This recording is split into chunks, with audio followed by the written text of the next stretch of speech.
dunia dan seisinya ini bagi Allah tak sama nilainya dengan sebelah sayap lalat. Barang siapa yang beramal untuk akhiratnya, Allah akan cukupkan baginya urusan dunia. Sayati zamanun 'alan nasi as-sabiru fihim qalqabit al-jamarah. Akan ada satu masa di akhir zaman yang berpegang teguh dengan agamanya seperti orang yang sedang memegang bara api.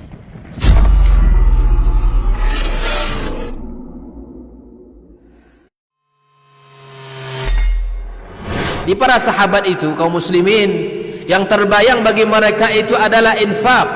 Yang terbayang bagi mereka adalah sebuah kebahagiaan, keselamatan di akhirat yang kekal dan abadi di sisi Allah tabaraka wa taala. Semua kita boleh klaim sekarang. Kamu cinta Nabi? Cinta Ustaz. Cinta Nabi? Cinta Ustaz. Termasuk saya. Cinta Nabi? Cinta. Kapan tahunya? Besok di akhirat. Maka apa kata Nabi sallallahu alaihi wasallam? Amalur rajuli biyadih. Penghasilan yang terbaik adalah pekerjaan yang dilakukan oleh seseorang dengan tangannya sendiri. Assalamualaikum warahmatullahi wabarakatuh. Alhamdulillahirabbil alamin wassalatu wassalamu ala asyrafil anbiya'i wal mursalin wa ala alihi wa ashabihi ajmain, amma ba'd. 91,1 FM Radio Robani merajut ilmu dan peradaban, generasi Robani dan pemirsa KMTV dimanapun antum dan antuna berada.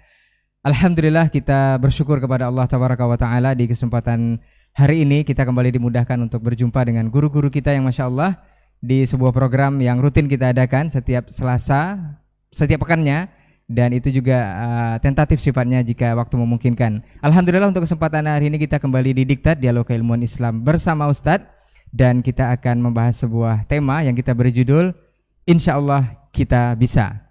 Ini seperti apa dan bagaimana nanti kita akan dengarkan. Seperti biasa masing-masing penjabaran dari guru-guru kita. Salawat beserta salam kepada Rasulullah Sallallahu Alaihi Wasallam selaku uswah hasanah kita dalam kehidupan, dan tidak bosan senantiasa kita bermohon juga salawat dan salam kita tersampaikan selalu kepada seluruh keluarga beliau, kepada ahlul bait, dan kepada sahabat-sahabat beliau, juga kepada orang-orang yang senantiasa istiqomah menjaga ajaran sunnah-sunnah serta apa yang beliau ajarkan hingga hari kiamat kelak. Taib, para pemirsa Asil TV, para pemirsa KMTV dan juga Robani, Radio Robani 91,1 FM, kita akan langsung saja masuk kepada pembahasan. Tapi terlebih dahulu kita sapa guru-guru kita yang sudah berhadir di studio untuk kesempatan hari ini. Ada guru kita Ustaz Dr. Dasman Yahya Ma'ali LCMA Hafizahullah Ta'ala. Assalamualaikum warahmatullahi wabarakatuh Ustaz. Kabar baik Ustaz ya? Alhamdulillah. Naam.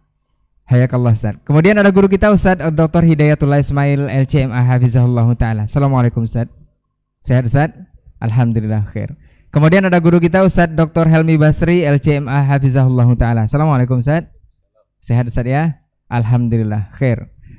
Taib, para pemirsa KMTV dimanapun antum dan antuna berada, juga generasi Robani yang mendengarkan kita saat ini, kita akan langsung saja seperti biasa kepada pembahasan kita. Insya Allah kita bisa. Dimulai dari guru kita yang pertama. Kita minta kesediaannya Ustadz Dr. Dasman Yahya Ma'ali LCMA Hafizahullah Ta'ala. Kepada guru kita persilahkan, fal yatafadhal mashkura wa mahjura Ustaz.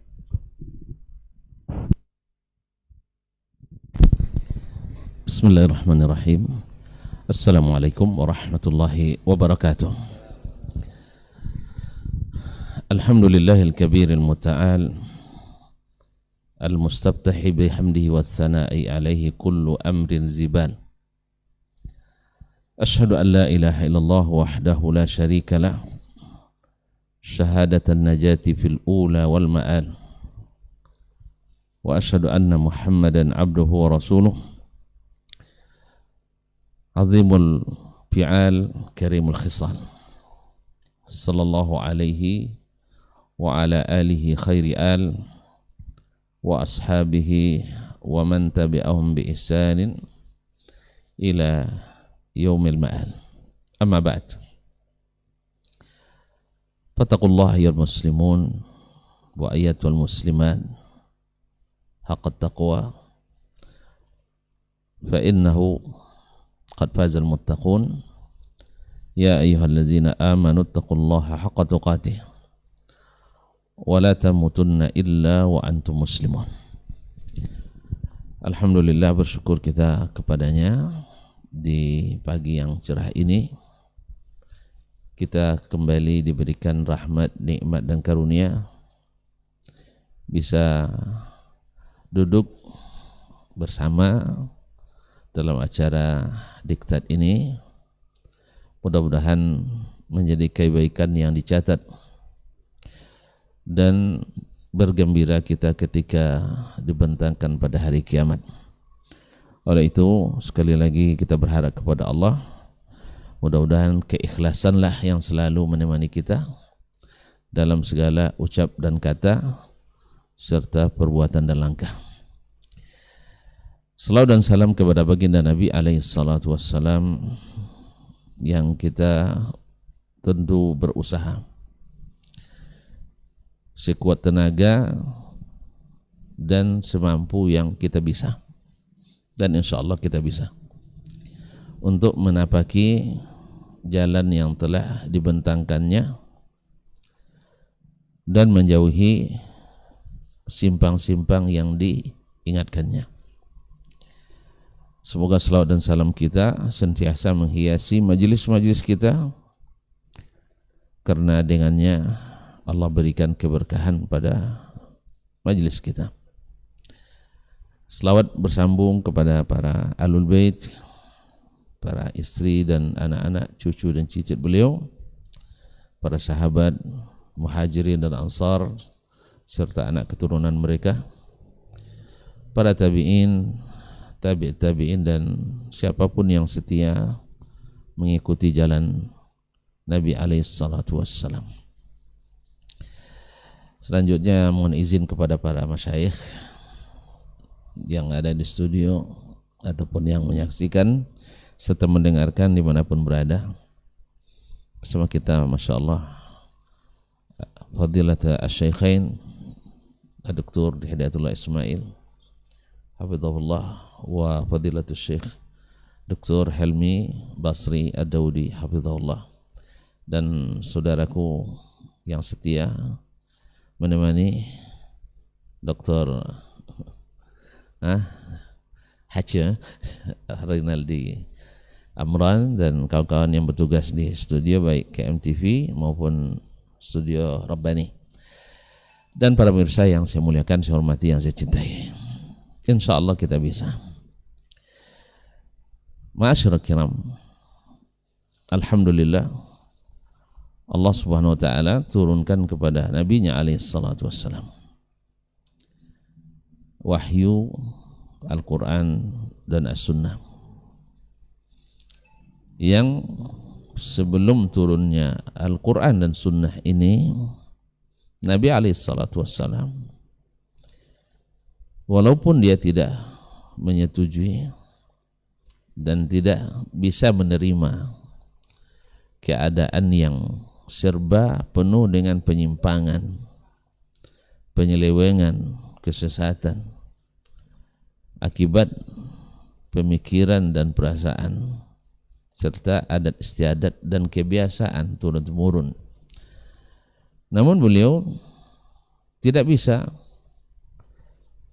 atau belum diberikan kemampuan bagaimana cara untuk memilah dan memisah antara al-haq dengan yang batil. Sebab orang jahiliyah, walaupun mereka jahiliyah, ada juga sebagian hak pada mereka, walaupun yang dominan adalah kebatilan. Mereka, kalau kita melihat dalam kajian ilmu tauhid, mereka mengakui Allah subhanahu wa ta'ala dari sisi rububiyahnya. Mereka yakin, seyakin-yakinnya. Bahkan mungkin dari sebagian kita, mereka kalau sudah kesulitan ngadu hanya pada Allah tabaraka wa ta'ala. Kalau kita kadang-kadang kesulitan ngaduin pada selain Allah pula. Dari sisi ini kadang orang jahiliyah lebih hebat daripada sebagian kita hari ini. Tapi ketika mereka dapatkan kelapangan, kembali mereka kepada kebiasaan yang diterima dari orang tua mereka turun-temurun. Kemudian mereka juga tahu sebenarnya bahwa riba haram. Mencuri tidak boleh, zina keji. Buktinya ketika mereka akan membangun Ka'bah di saat runtuh oleh banjir tahun 35 umur Nabi SAW, mereka bersepakat, subhanallah, dan ini atas kehendak Allah dan hikmahnya, bahwa rumahnya tak boleh di situ ada benda tidak halal. Subhanallah, Allah jaga rumahnya Al-Ka'batul Musyarrafah dari harta-harta tidak halal. Innallaha tayyib la yaqbalu illa tayyiba. Jadi di masa jahiliyah pun mereka tahu sebenarnya ada yang halal, ada yang haram, tapi mereka tidak mampu untuk meninggalkannya. Bahkan dijadikan sebagai sesuatu yang dilegalkan walaupun tidak halal. Barangkali kalau kita melihat keadaan kita hari ini, hanya hal-hal yang tidak halal tapi dilegalkan. Makanya meminjam istilah sebagian ustadz, di sini jangan tanya halal ustadz, tanya legal atau tidak. Jadi yang ditanyakan legal atau tidak, bukan halal. Oh, cari halal tidak di sini. Subhanallah. Nah, apa sebab? Saking banyaknya hal-hal yang tidak halal tapi dianggap legal. Lokalisasi kan namanya, atau jual khamar resmi ada berizin, dan riba yang dianggap legal formal, dan sebagainya. Ma'asyiral kiram, para pendengar, para pemirsa dimanapun ada yang saya muliakan, mereka sepakat bahwa Ka'bah tak dibangun kecuali dengan harta halal. Tak boleh hasil penghasilan PSK, kerja seks komersial. Padahal itu legal, dilindungi oleh undang-undang bagi mereka. Artinya siapa yang pezina tinggal naikkan bendera depan rumahnya. Orang tinggal melihat ada bendera, berarti tempat legal untuk melakukan yang tidak halal. Kemudian tak boleh dari hasil riba. Subhanallah, padahal fundamental ekonomi mereka adalah riba. Dan tidak boleh dari hasil pedukunan. Berarti mereka sebenarnya juga tahu pedukunan itu juga tidak halal. Tidak boleh hasil judi dan taruhan, padahal mereka biasa judi dan taruhan, bahkan undiannya dicabut di Ka'bah. Undian taruhannya di Ka'bah. Jadi jangan heran kalau andainya ada orang kadang bermusik-musik ria, menari-nari di masjid, ya dengan alasan tadi, nambah keberkahan. Karena apa? Masalahnya pasti ada yang melegalkan walaupun tidak halal. Artinya sebab hari ini orang sekarang kan baca Quran dan mulai pakai musik. Ada Quran, Quranic songs. Fatwa dari mana? Karena mereka anggap asal isinya baik, musik tidak ada hukumnya. Yang ada hukumnya isinya.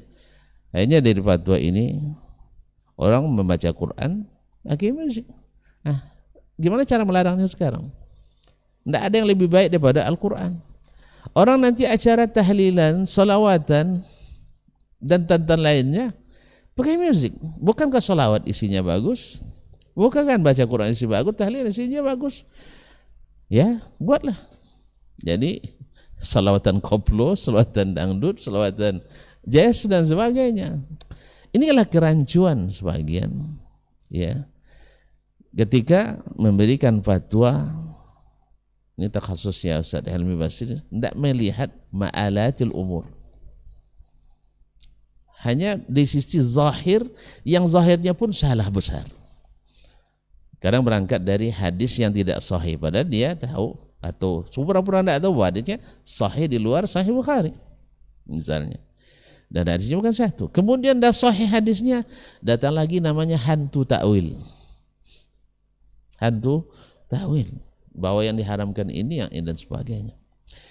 Jadi asal ada syubhat. Nah, sekarang permasalahan kaum muslimin dan muslimat dirahmati Allah. kapan Nabi bisa membedakan, memilah dan misahkan antara hak yang batil ini? Dan kenapa tema ini kita angkat? Karena tidak sedikit orang melihat keadaan yang perselisihan pendapat yang tidak berujung, kemudian yang tidak halal yang dianggap legal, belum lagi aliran-aliran kepercayaan dan aliran-aliran menyimpang yang setiap hari tumbuh bak jamur di musim hujan. Nah, gimana caranya seperti ini? Bagaimana caranya untuk menghindari ini? Oh muslimin dan muslimat dirahmati Allah Subhanahu wa taala. Nabi alaihi salatu wassalam, Rabi alaihi salatu wassalam baru mengetahui cara untuk menyelesaikan masalah ini dengan mendapatkan bimbingan wahyu dari Allah Subhanahu wa taala. Maka yang pertama dilakukan adalah memisahkan antara hak dan yang batil. Wala talbisul haqqa bil batil. Oh, tidak bisa kita, kan masalah khilafiyah, tidak mungkin. Al-haqqu min rabbik. Yang tahu kebenaran itu hanya Rabbmu. Tapi ingat ujung ayat, wala takunanna minal mumtarin. Memang hak kebenaran datang dari Allah. Ada dia tunjukkan? Iya ada. Di mana? Di Al-Quran, di hadis Nabi SAW.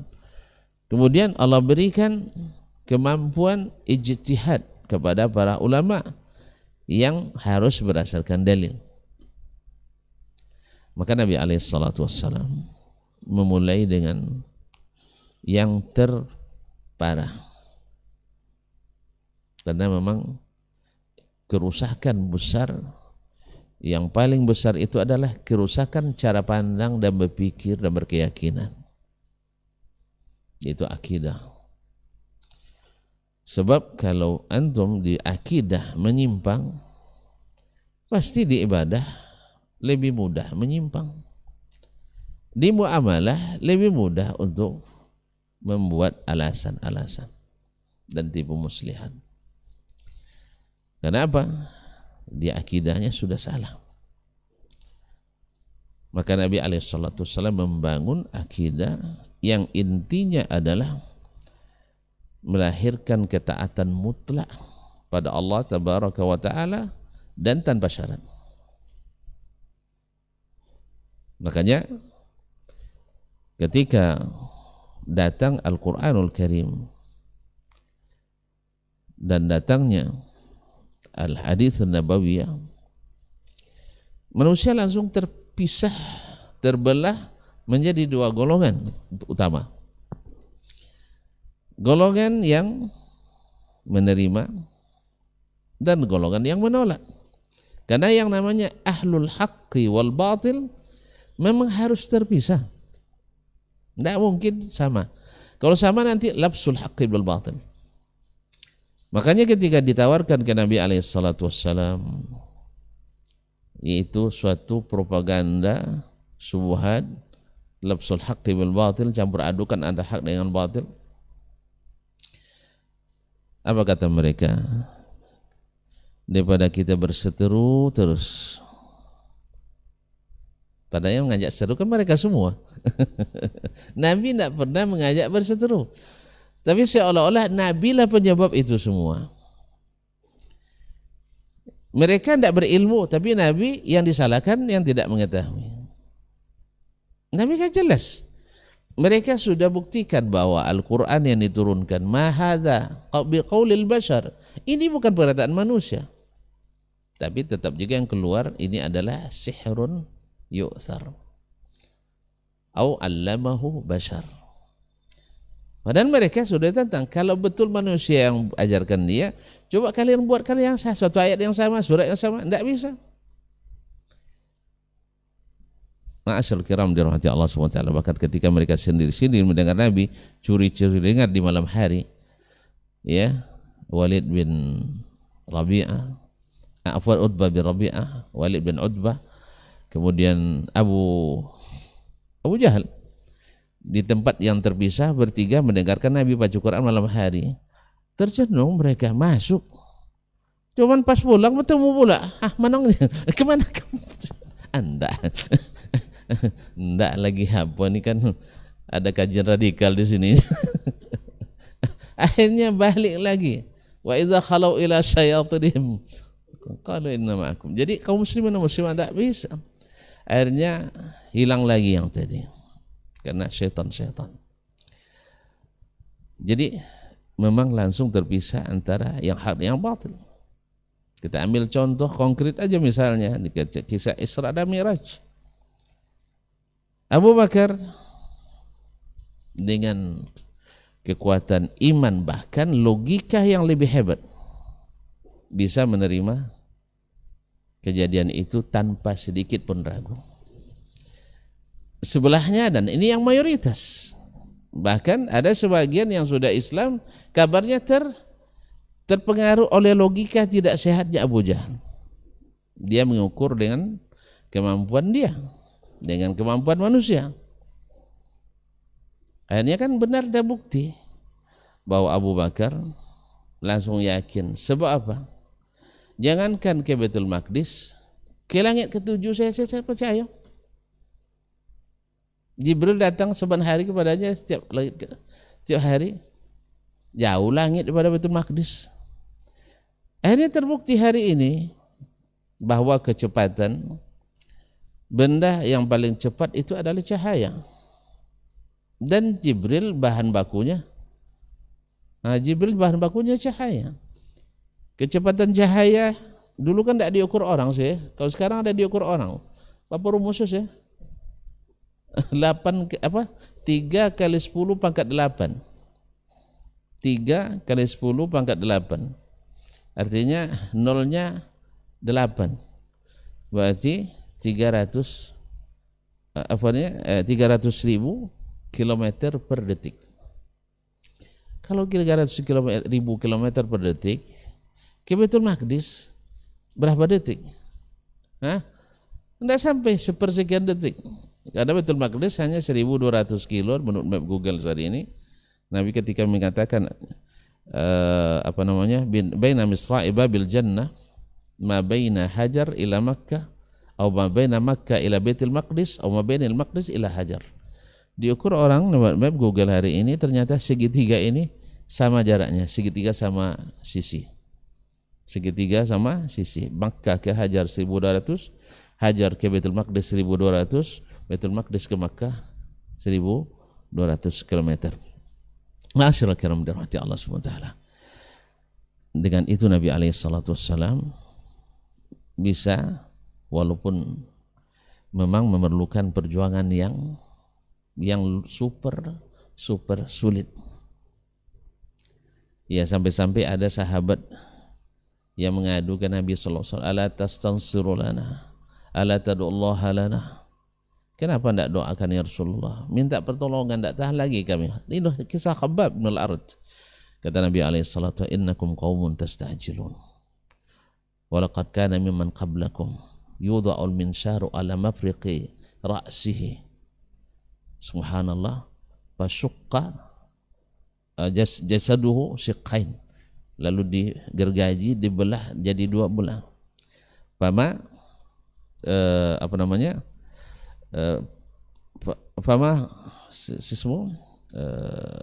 ghair zalika minhu atau kama qala sallallahu alaihi wasallam, itu tidak sedikit pun merubah dari kependiriannya di atas Islam. Jadi Nabi kaum muslimin dan muslimat dirahmati Allah Subhanahu wa taala, ketika Nabi alaihi salatu wassalam bagaimana membangun optimis bahwa kita insya Allah bisa membedakan yang hak dengan yang batil. Dengan apa? Yang dengannya Nabi alaihi salatu wassalam membedakan antara yang hak dengan yang batil, dengan petunjuk Allah Subhanahu wa taala.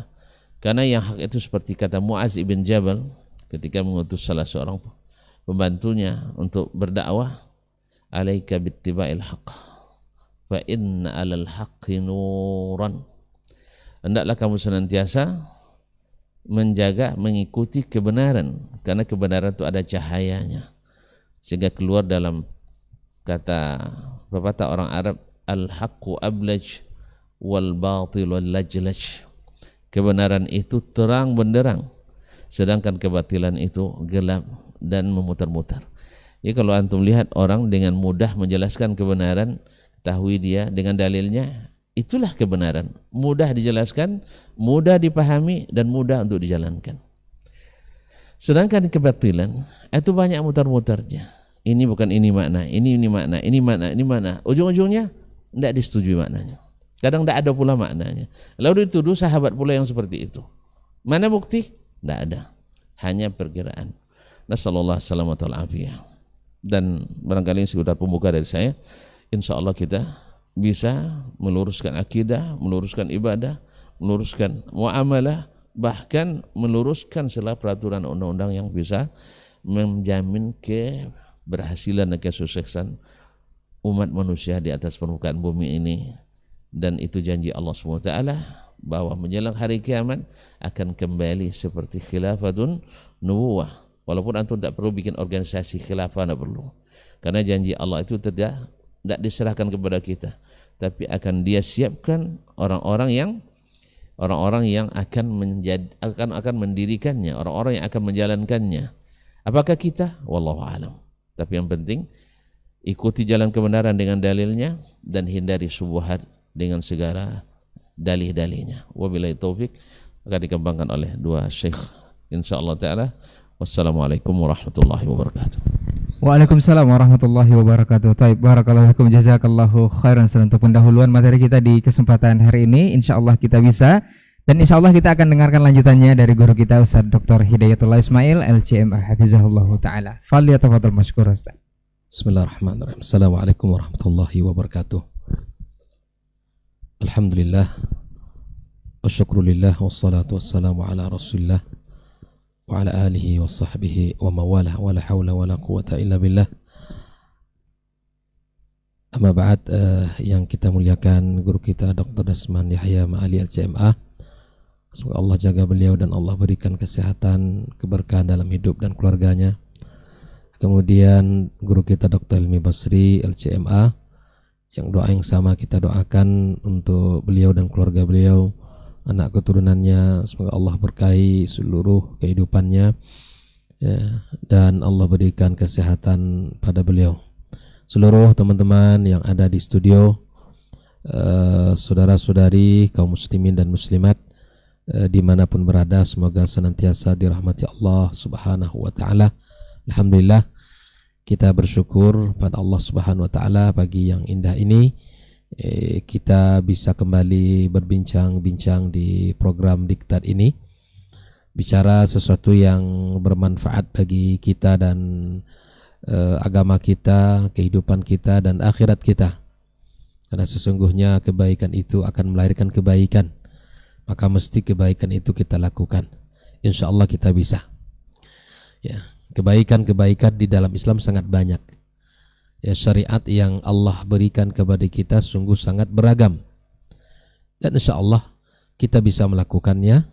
Ya, namun bukan hanya sekedar bisa melakukan kebaikan, bukan hanya sekedar bisa kita melakukan ketaatan, ya, tetapi yang penting di dalam melakukan kebaikan itu kita harus memperhatikan, ya, syarat dan rukunnya. Ya. Ketika ada hal yang patut untuk kita dan ada hal yang sudah kita maklumi bersama di dalam ibadah kepada Allah, ya kan? Beribadah kepada Allah Subhanahu wa ta'ala bukan hanya sekadar bisa beribadah, bukan hanya sekadar bisa salat, bukan hanya sekadar bisa kita puasa, haji, bayar zakat dan lain sebagainya, bukan itu. Bahwa di dalam ibadah kepada Allah Subhanahu wa ta'ala ada kaidah yang mesti kita perhatikan. Ya. Yang pertama adalah ikhlas lillah tabaraka wa ta'ala, dan yang kedua adalah mutaba'atun Nabi sallallahu alaihi wasallam. Hal ini ya dikatakan oleh Fudail bin Iyad ketika menjelaskan alladzi khalaqal mauta wal hayata liyabluwakum ayyukum ahsanu amala. Ya kan?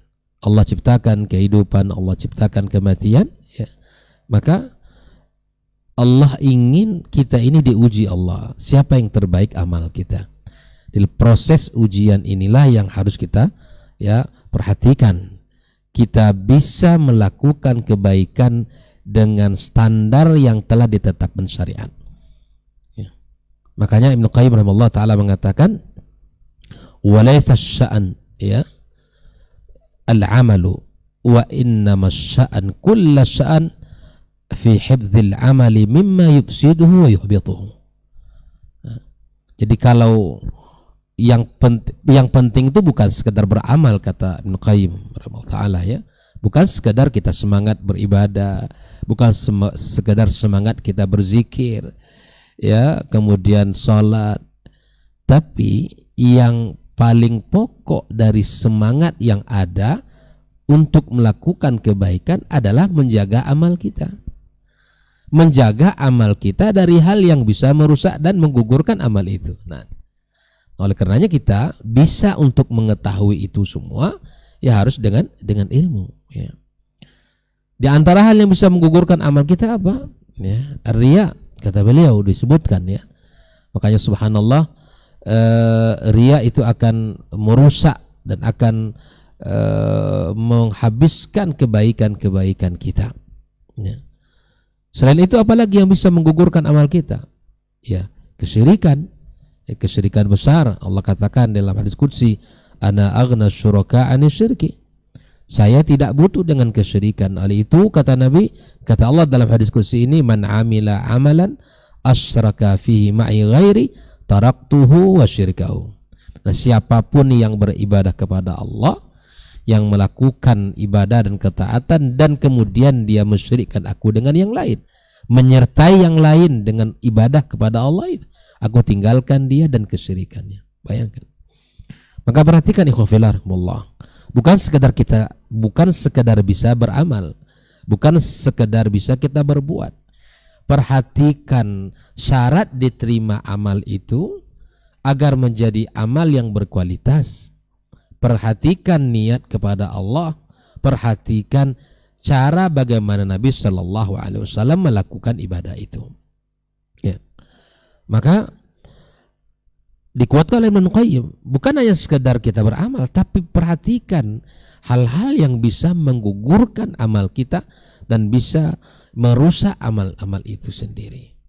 Maka kita berusaha menjadi orang-orang yang memperhatikan kualitas ibadah ini dan juga semangat untuk memperhatikan hal-hal yang bisa menggugurkan ibadah itu. Ya.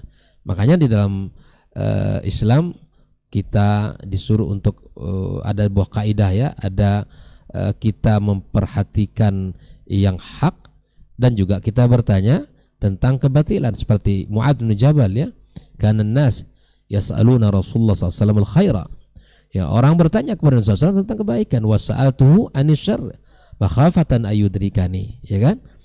Ini bisa membentengi kita ya di dalam kehidupan beragama kita kepada Allah. Ya. Kita bertanya tentang kebaikan, kita belajar tentang tauhid, kita belajar tentang akidah, kita belajar tentang muamalah, kita belajar tentang banyak hal dalam agama kita. Tapi kita juga ya memperhatikan hal-hal yang bisa menggugurkan tauhid, hal-hal yang bisa menggugurkan ibadah kita, hal-hal yang bisa merusak muamalah kita. Makanya subhanallah, di antara kitab yang dikarang oleh Syekh Muhammad Abdul Wahab adalah Masail Jahiliyah. Ya kan? Di situ diungkap banyak hal yang tidak sesuai dengan syariat ini. Kita mengetahui perkara-perkara masail jahiliyah itu agar kita bisa menghindarinya. Ya, agar kita bisa menghindari seluruh penyimpangan-penyimpangan di dalam agama kita ini. Nah, ketika kita berbicara tentang dua Nabi Sallallahu Alaihi Wasallam yang menjadi keteladanan bagi kita, yang pertama adalah Nabi Muhammad Sallallahu Alaihi Wasallam. Laqad kana lakum fi Rasulillahi uswatun hasanatun liman kana yarjullaha wal yawmal akhir wa dzakarallaha katsira. Yang kedua, kita berbicara tentang sebagai orang yang kita cintai dan orang yang kita teladani adalah Nabi Ibrahim alaihi salam. Ya. Qad kana lakum ya uswatun laqad kana lakum uswatun hasanah fi Ibrahim walladzina amanu ma'ahu. Ya. Maka dua nabi ini adalah suri tauladan bagi kita. Nah, saya ingin mengambil dari sisi kita bisa meneladani Nabi Ibrahim alaihissalam dan Nabi Muhammad sallallahu alaihi wasallam dari hal yang sangat dekat dengan kehidupan kita. Saya ingin mencoba untuk mengaitkan tema kita ini dengan apa yang sedang kita jalani dalam kehidupan kita. Nah, kenapa kedua nabi ini disebut oleh Allah Subhanahu wa taala sebagai qudwah hasanah bagi kita, sebagai suri tauladan bagi kita. Bahkan kedua nabi ini ya kita ucapkan selawat di dalam salat kita, ya, berbarengan, ya kan? Dan subhanallah, tentu sungguh sangat banyak pelajaran-pelajaran yang bisa kita ambil. Nah, keluarga Nabi Ibrahim alaihissalam adalah keluarga yang mulia, keluarga yang subhanallah seluruh anak-anaknya menjadi orang-orang hebat, menjadi para nabi, menjadi para pemimpin, ya.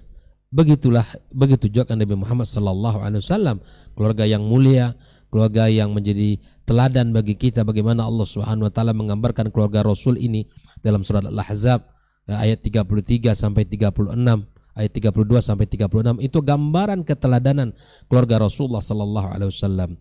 Saya ingin mencoba dari satu, mudah-mudahan ada waktu untuk membahas, kita bisa untuk meniru keluarga yang barokah ini, ya, menjadi keluarga yang bisa kita ambil kebaikan-kebaikannya. Nah, bagaimana caranya kita? Ya, kalau kita ingin meniru keluarga Ibrahim alaihissalam, hal yang pertama yang bisa kita lakukan adalah kokohkan pondasi tauhidnya. Ya. Kokohkan pondasi tauhid. Kalau ingin keluarga kita keluarga yang barokah, keluarga yang dijaga Allah Subhanahu wa taala, keluarga yang melahirkan banyak kebaikan di dunia ini, maka kokohkan pondasi tauhid ini. Lihatlah Nabi Ibrahim alaihissalam, bagaimana hal ini tergambar dengan doa beliau dan perhatian beliau ketika Allah Subhanahu wa taala menceritakan tentang keluarganya. Dia mengatakan, Rabbi ja'al hadzal balada amina wajnubni wa baniya an na'budal asnam. Ini pondasi utama. Dan hal ini bisa untuk menguatkan keluarga ini, membentengi keluarga ini dari seluruh syubhat dan syahwat yang ada hari ini. Baik itu secara pribadi, baik itu secara keluarga, masyarakat, ya. Maka yang bisa membentengi kita dari, ya, segala bentuk penyimpangan akidah, ya, dan segala bentuk hal-hal yang bisa menjauhkan kita dari agama ini adalah tauhid. Tauhid yang mana? Tauhid yang memang diajarkan Nabi sallallahu alaihi wasallam, ya. Tauhid yang sumbernya adalah Al-Qur'an dan sunnah Nabi sallallahu alaihi wasallam. Tauhid yang dipahami oleh para sahabat, yang diamalkan oleh mereka. Bagaimana tentang tauhid rububiyah, kemudian tauhid uluhiyah dan tauhid asma dan sifat. Ya. Bukan sumber tauhid yang diambil dari akal, ya. Karena nanti ketika akal yang menjadi sumber utama, maka banyak hal nanti dari apa yang Allah sampaikan tidak masuk oleh akal. Akhirnya ditolak, akhirnya ditakwil. Maka itu ikhwafillah, agama ini mudah, apalagi dalam bab tauhid, kalau kita mengikuti cara Nabi sallallahu alaihi wasallam dan cara para sahabatnya yang mulia. Nah, kokohkan pondasi tauhid. Ajarkan kepada anak-anak kita, ya, bahwa 3 pondasi yang harus dimiliki oleh orang beriman ketika dia hidup, ya, al-mahabbah, war-raja, kemudian al-khauf, ya. Ajarkan itu kepada anak-anak kita. Kokohkan pondasi tauhid kita. Bukan hanya kita berpikir mengokohkan pondasi rumah, ya. Ya, itu penting memang agar rumah kita kokoh. Ya kan? Bukan hanya sekedar kita mengokohkan pondasi jabatan kita agar tetap eksis, ya.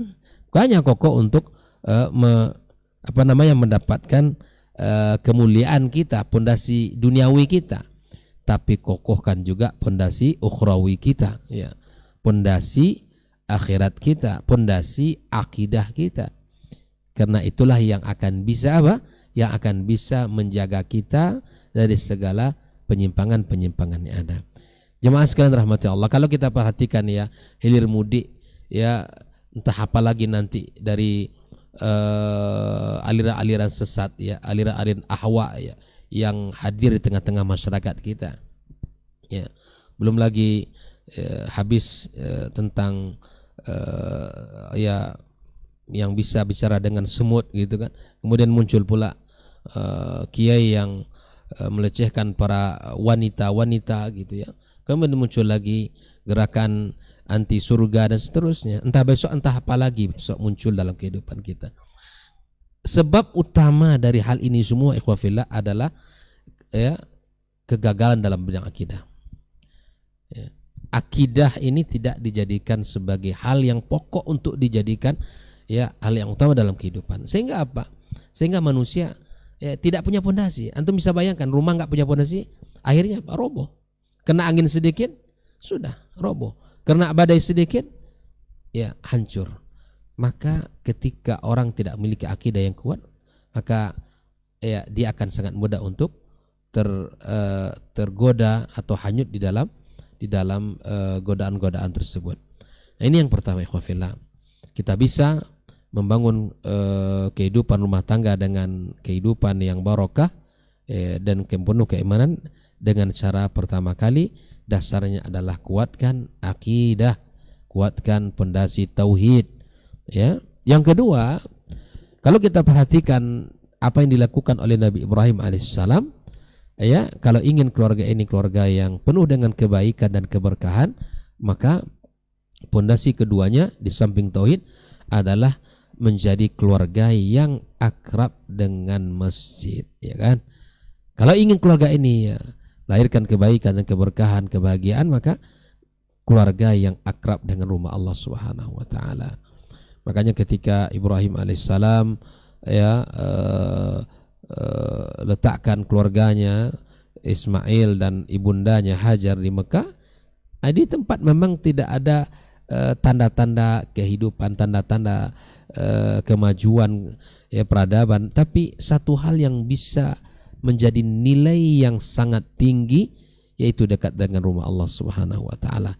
Dengan dekatnya kita, akrabnya kita keluarga ini dengan rumah Allah, insya Allah kita akan bisa melahirkan ya banyak kebaikan dan keberkahan dalam hidup kita ini. Nah, teman sekalian rahmati Allah, bahwa Nabi SAW menyebutkan tentang laki-laki yang ke masjid itu adalah orang-orang memang tanda-tanda orang yang beriman ya. Ya, Nabi SAW mengatakan idza ra'aitar rajula ya'tadul masjid fashhad lahu bil iman. Ya, kalau engkau lihat laki-laki ke masjid, maka itu saksikan kalau dia adalah orang beriman kepada Allah Subhanahu wa taala. Kita bisa membangun pondasi-pondasi kebaikan dan kebahagiaan dengan pondasi tauhid, dengan pondasi yang mana rumah akrab dengan rumah Allah Azza wa Jalla. Dan yang ketiga, memang orang-orang yang penghuni rumah itu adalah orang-orang yang cinta dengan masjid. Bukan hanya dekat, akrab, tapi memang cinta. Dan kemudian dia orang-orang yang selalu bolak-balik ke masjid.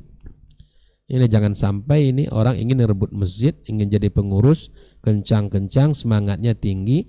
Ketika rapat pergantian pengurus ramai. Tak dari hutan mana datang hari itu, karena ada agenda besar pergantian pengurus. Tapi setelah pengurus terbentuk, masjid kosong. Masjid ya tidak kelihatan lagi yang kemarin ya semangat ingin mengurus masjid. Maka berhati-hatilah ya, bertakwalah kita semuanya kepada Allah Subhanahu wa taala. Jangan sampai hanya pandai merebut tapi tidak pandai menjaga dan memakmurkannya. Jangan sampai hanya semangat yang dibangun adalah semangat untuk ya pengen ngambil dari orang lain yang sudah menghidupkan, memakmurkan masjid, tapi kemudian semangat untuk memakmurkannya tidak ada. Jangan sampai. Ikhwan fillah rahimakumullah. Maka kemudian ada lagi yang bisa kita lakukan sebagai pondasi untuk melahirkan kebaikan dan kebahagiaan dalam kehidupan kita adalah memang seperti apa yang digambarkan, membangun kebaikan dalam kehidupan rumah tangga kita, bahwa tidak hanya ibadah di rumah Allah, tapi kemudian ibadah itu juga kita lakukan di rumah kita. Bawa salat sunnah kita jadikan bagian yang tidak boleh terpisah dari rumah kita ini. Para ikhwan sekalian rahmati Allah Subhanahu wa taala, kita bisa ya dengan ilmu, dengan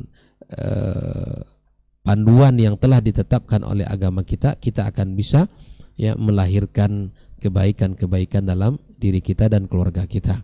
Ikhwan fillah rahimakumullah, maka dari 2 poin yang ingin saya sampaikan tadi, pertama, kita bisa melakukan kebaikan-kebaikan ini dengan cara memperhatikan ya keikhlasan niat kita, kemudian tata cara bagaimana Nabi SAW melakukannya. Dengan itulah standar ibadah yang harus kita jaga. Ya, bukan sekadar kita semangat beramal, tapi kita harus bisa meniru Nabi SAW beramal. Ya.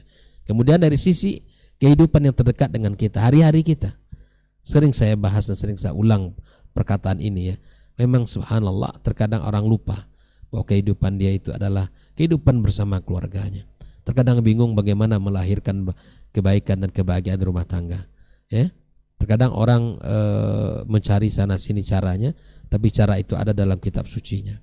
Yang paling terdekat dengan mencontoh apa yang dilakukan oleh Nabi Ibrahim alaihissalam, membangun ya pondasi tauhidnya, kemudian membangun keluarga yang akrab dengan rumah Allah agar mereka bisa mendirikan salat, sehingga doa Nabi Ibrahim itu sendiri apa? Rabbi ja'alni muqimas salati wa min zurriyati. Ya. Dan kemudian jadikan bagian yang tak terpisah dari rumahnya adalah ketaatan dia kepada Allah Subhanahu wa taala. Nah, dengan demikian kita bisa menjadi mukmin, menjadi keluarga yang insya Allah melahirkan seperti apa yang dikatakan oleh ibadur rahman dengan ucapan Rabbana hablana min azwajina wa dzurriyyatina qurrata a'yun waj'alna lil muttaqina imama. Dan kita bisa melahirkan generasi yang disebutkan oleh guru kita tadi, generasi yang akan menyongsong apa? Al-khilafah ala minhajin nubuwah. Ya, generasi yang akan bisa menyongsong al-khilafah, fase kelima daripada fase umat Islam ini. Ya, makanya tadi Ustaz Dasman mengatakan tidak perlu antum buat organisasi, dengan mengikuti syariat, ya, kokohkan pondasi tauhid, lakukan ibadah dengan benar, insya Allah kita sedang menyusun batu bata peradaban, sedang menyusun batu bata generasi yang gemilang untuk menyongsong generasi yang Nabi sebutkan al-khilafah ala minhajin nubuwah. Dan kalau kita ulang kembali ada 5 ya. Pertama masa kenabian, ya itulah.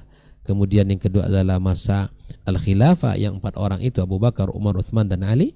Kemudian yang keempat adalah mulkan aldan, para raja yang memang bentuknya bukan khilafah tapi syariat yang dipegang adalah masih Al-Quran dan Sunnah Nabi SAW. Dan yang keempat adalah ya mulkan jabariyah, para penguasa-penguasa yang diktator, ya penguasa-penguasa yang diktator. Nah, akan ada generasi yang kelima, fase yang kelima akan kita songsong al-khilafah ala minhajin nubuwah. Nah, dengan mengikuti standar ibadah yang dilakukan oleh Nabi, kemudian mengikuti unsur-unsur keluarga yang dicontohkan oleh Nabi Ibrahim alaihissalam, kita akan bisa menyongsong melahirkan generasi ya penegak khilafah ala minhajin nubuwah. Bukan hanya itu, juga kita akan bisa melahirkan generasi-generasi yang akan bisa ya menaklukkan Roma, ya. Itu luar biasa. Dengan bisa kita melakukan pondasi-pondasi itu, kita akan mampu dan bisa untuk melahirkan generasi-generasi yang kuat dari akidahnya, kuat dari sisi fisiknya, kuat dari sisi muamalahnya, akhlaknya, dan itu semua yang akan bisa melahirkan ya kebaikan-kebaikan di umat ini dan akan bisa melakukan banyak hal di dalam kehidupan ini. Demikian yang bisa saya sampaikan dalam tema kita bisa ini. Sungguh banyak bab yang bisa kita aplikasikan ya dari tema kita bisa ini, tapi paling tidak 2 poin ini yang bisa saya bahas pada kesempatan ini, insyaallah akan disempurnakan oleh guru kita Dr. Ilmi Basri. Wallahu ta'ala alam shawab. Assalamualaikum warahmatullahi wabarakatuh.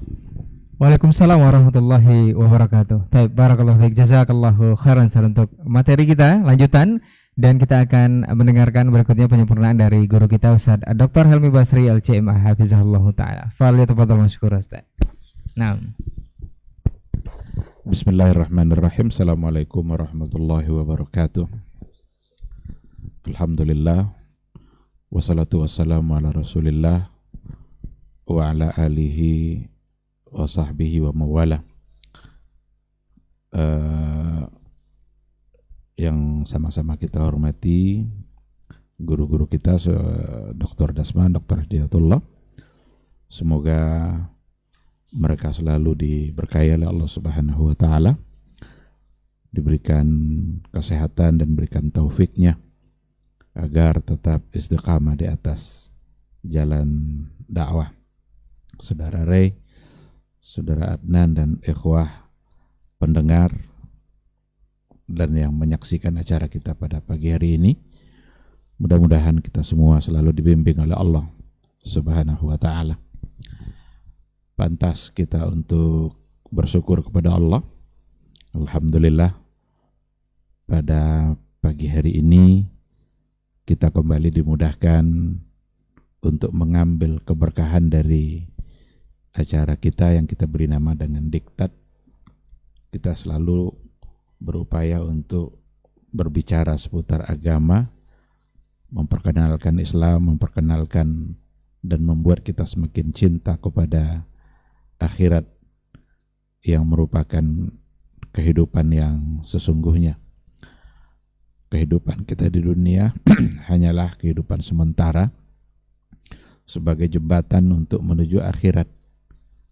Maka biasanya orang tidak berlama-lama di atas jembatan, karena yang dituju itu ada yang di ujung jembatan itu. Mudah-mudahan waktu-waktu yang diberikan oleh Allah Subhanahu wa Ta'ala hendaknya selalu bisa kita gunakan untuk menambah kebaikan, menambah amal soleh, yang pada akhirnya nanti mudah-mudahan ketika dihisab, amal soleh kita timbangannya berat, mengalahkan timbangan dosa. Salawat dan salam kita ucapkan untuk Rasulullah sallallahu alaihi wasallam. Allahumma salli ala Muhammad wa ala ali Muhammad. Mudah-mudahan kita setia berada di atas sunnahnya, dan mudah-mudahan Allah selalu memudahkan kita untuk membuktikan cinta kita kepada beliau. Beliau sudah membuktikan cintanya kepada umat. Tinggal lagi kita sebagai umatnya yang harus mampu untuk membuktikan cinta itu kepada beliau, agar cintanya berbalas, agar cintanya tidak bertepuk sebelah tangan.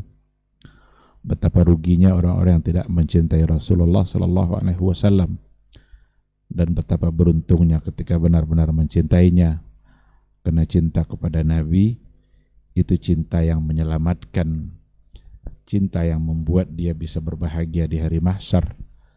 Anta ma'aman ahbabta, engkau nanti di hari mahsyar bersama dengan orang-orang yang engkau cintai. Mudah-mudahan nanti di hari mahsyar kita bisa mendapatkan syafaat dan pertolongan dari beliau, yang tentu saja atas izin Allah Subhanahu wa Ta'ala. Amin amin ya rabbal alamin.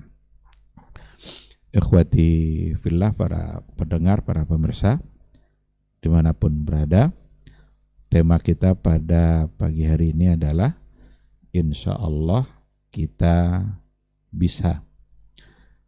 Ini saya kira ungkapan motivasi, ungkapan optimis, karena memang kita harus optimis, jangan pesimis. Ada orang yang sering merasa tidak bisa, itu adalah pesimis.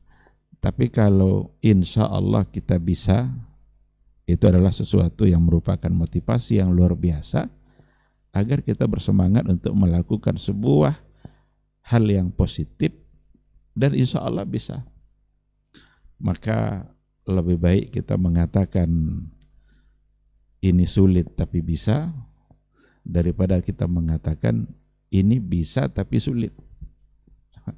Kalau ini bisa tapi sulit, itu pesimis. Tapi kalau ini sulit tapi bisa, itu adalah optimis. Dan sekarang kita mengatakan insya Allah kita bisa. Dalam hal apa? Karena diktat ini perbincangannya selalu saja adalah persoalan agama, maka kita bawa kepada persoalan agama yang saya kira tadi sudah sangat luas sekali disampaikan oleh dua guru kita. Kita bisa. Mungkinkah kesyirikan itu bisa diatasi?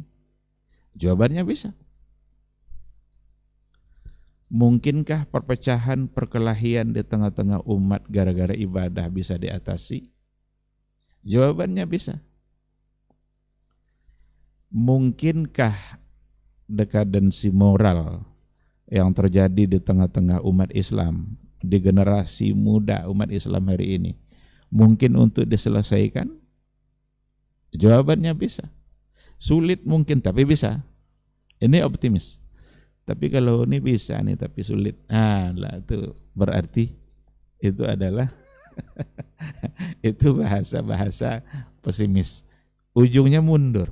Tapi kalau sulit tapi bisa, itu menunjukkan adanya semangat. Semangat yang luar biasa. Maka tidak ada yang tidak bisa sebenarnya. Mungkinkah kalau terjadi berbagai persoalan-persoalan baru di tengah-tengah umat, Islam bisa menyelesaikan? Jawabannya bisa. Makanya Imam Syafi'i rahimahullah itu mengatakan bahwa tidak ada satupun persoalan yang muncul di muka bumi Allah kecuali Islam mampu untuk memberikan solusinya, mampu untuk menyelesaikan. Apakah ini halal, apakah ini haram, apakah ini boleh, apakah ini tidak boleh, pasti Islam bisa untuk menjawab melalui Al-Quran dan Sunnahnya. Kenapa beliau memastikan itu? Karena Al-Quran adalah kitab yang terakhir dan tidak akan ada lagi kitab setelah Al-Quran. Bahwa Nabi Muhammad SAW adalah Nabi terakhir dan tidak akan ada lagi Nabi sesudah Nabi Muhammad SAW. Bahkan kita generasi ini generasi terakhir. Nah, dikarenakan oleh Nabi Muhammad SAW sebagai Nabi terakhir dan Al-Quran yang dibawa oleh beliau sebagai kitab yang terakhir, maka dipastikan bahwa melalui Al-Quran dan melalui sunnah yang datang dari beliau, dari Nabi kita SAW, dipastikan mampu untuk memberikan solusi. Dan itu sesuatu yang pasti, tidak mungkin tidak. Maka Quran itu bukan untuk segolongan umat, bukan untuk kaum-kaum tertentu, bukan hanya untuk orang Arab saja, tapi Al-Quran itu dan Nabi itu diutus itu rahmatan lil alamin, hudan linnas, sebagai petunjuk bagi semua manusia. Siapapun manusianya yang hidup ketika Nabi kita Nabi Muhammad SAW diutus, maka mesti percaya kepada Nabi kita Nabi Muhammad SAW. Al-Quran yang dibawa oleh beliau itu hudan linnas, petunjuk bagi manusia. Manusia di sini adalah semua orang, siapa saja yang hidup ketika itu, maka harus mengikuti apa yang dibawa oleh Rasulullah SAW. Bahkan Nabi kita sendiri mengatakan, seandainya Musa hidup, maka Musa akan ikut kepada apa yang saya bawa. Jadi tidak perlu yang lain. Umar bin Al-Khattab pernah membawa Taurat, Ustaz, ya. Nampak sama Rasul. Umar agak malu-malu juga, ditutup sama Umar. Rasul bilang, apa itu wahai Umar? Ternyata yang di tangannya adalah Taurat, lembaran Taurat. Nah, disitulah Nabi mengatakan bahwa Al-Quran yang dibawa oleh beliau itu sudah cukup dan tidak perlu lagi kepada Taurat. Karena dengan Al-Quranul Karim itu sudah mampu untuk menyelesaikan berbagai masalah. Maka kita bisa, insya Allah kita bisa. Cuma bagaimana caranya agar kita bisa? Ini yang perlu dipelajari, ini yang perlu dipahami. Karena semangat untuk bisa saja Itu baru modal awal dan tidak cukup. Semangat untuk bisa mesti diikutkan dengan cara, dan caranya harus benar. Kalau seandainya caranya salah, maka semangat untuk bisa tadi juga akan berujung pada kesalahan. Nah, oleh karena itu menarik untuk disimak kembali apa yang pernah dikatakan oleh Imam Malik, dan itu adalah panduan. Apa kata Imam Malik rahimahullah? La tasluhu hadhil ummah illa bima saluhat bihi awailuha. Atau kama qala, tidaklah akan bisa baik umat ini kecuali dengan cara yang umat terdahulu baik. Jadi generasi terbaik dulu yang dipimpin langsung oleh Rasulullah SAW, yang dibina langsung oleh beliau. Beliaulah guru besarnya pada saat itu, kalau boleh diistilahkan dengan guru besar. Al-Muallimul Awwal, guru pertama mereka adalah Nabi kita, Nabi Muhammad SAW. Dipimpin oleh beliau langsung. Bagaimana cara mereka baik? Dengan cara itu juga lah generasi berikutnya akan menjadi baik. La tasluhu hadhil ummah, enggak akan bisa baik umat ini kecuali dengan cara umat terdahulu menjadi baik. Inilah saya kira tadi inti dari yang sudah disampaikan oleh guru kita. Maka kita perlu meneropong bagaimana cara beragama mereka, bagaimana cara mereka menjadi baik itu. Rasul memulainya dari mana? Dari situ pula kita mulai. Karena banyak pemikiran-pemikiran yang muncul hari ini. Apa kata mereka? Umat Islam hari ini tidak akan bisa baik kecuali kalau politik dikuasai. Ada yang mengatakan bahwa harus diawali dari politik. Maka kekuasaan harus kita pegang. Harus jadi pemimpin. Pokoknya yang bagian-bagian politik harus dikuasai. Kalau seandainya sudah dipegang kekuasaan itu, pastikah akan jadi baik atau tidak? Ini akan ada sebagian kan. Jadi ada yang ingin memulai dari sisi politik. Masuklah ke parlemen itu banyak-banyak. Jadilah dewan, jadilah apa. Ternyata pas jadi dewan banyak korupsinya dari orang sebelumnya lagi. Berarti ada yang masalah di sini nih. Ada persoalan yang harus lebih awal didudukkan. Bukan tidak boleh jadi itu, jadilah. Tapi masalah awal ini harus dulu diselesaikan. Karena Nabi ketika mengawali dakwahnya bukan untuk menguasai Mekah, bukan untuk menguasai dia sebagai pemimpin. Bahkan ditawarkan kepada Nabi ketika itu, ya Muhammad, kalau kamu yang kamu inginkan dari dakwah kamu ini untuk menjadi pemimpin Mekah, kami angkat kamu jadi pemimpin kota Mekah ini. Kan itu tawaran dari Utsbah ibnu Rabi'ah yang datang menemui Nabi. Kalau itu yang kamu inginkan, sekarang juga kamu akan jadi raja di Mekah ini. Bukan itu kata Nabi. Yang mau disampaikannya bukan agar dia menjadi ini. Maka kalau seandainya ada dugaan seperti itu, tapi persoalan pokok tidak diselesaikan, maka tidak akan baik umat ini. Ada pula yang mengatakan bahwa kita harus memulai perbaikan umat ini dari ekonomi. Kenapa umat Islam ini terpuruk? Karena mereka miskin-miskin. Mereka bisa dikasih supermi, lalu dengan adanya supermi bisa berubah akidah. Berarti ekonomi harus kuat. Sekarang kalau sudah jadi kaya, apakah akan menjadi baik? Tidak ada jaminan juga. Karena Nabi dulu juga ditawarkan di awal-awal dakwahnya itu. Selain tawaran untuk jadi pemimpin tadi itu, ditawarkan kepada Nabi, andaikan yang kamu inginkan adalah harta, maka kami kumpulkan harta orang-orang kaya Mekah nih, semua menjadi milik kamu. Ternyata bukan juga itu. Kalau seandainya tujuan kamu untuk berdakwah ini untuk mendapatkan istri yang cantik umpamanya, kami pilih wanita yang paling cantik di Mekah ini, kami serahkan kepada kamu untuk dipersunting menjadi istri. Ternyata semua tawaran itu ditolak. Karena Nabi paham bahwa untuk memperbaiki umat bukanlah diawali dari kekuatan politik, bukan diawali dari ekonomi, juga bukan diawali dari istri yang cantik, tetapi diawali dari pondasi yang tadi saya kira sangat bagus sekali disampaikan oleh dua guru kita, pondasi yang kokoh untuk diletakkan kekuatan politik itu. Oleh karena itu, kalau kita teropong bagaimana cara mereka menjadi baik itu, maka Nabi kita Shallallahu Alaihi Wasallam memulai dari pondasinya, dibangun dari akidah, diingatkan kepada mereka kematian, diingatkan kepada mereka akhirat, diingatkan mereka bahwa hidup dunia ini hanyalah sementara. Karena ada dugaan-dugaan orang dulu kan, wa may yuhlikuna illa dahar.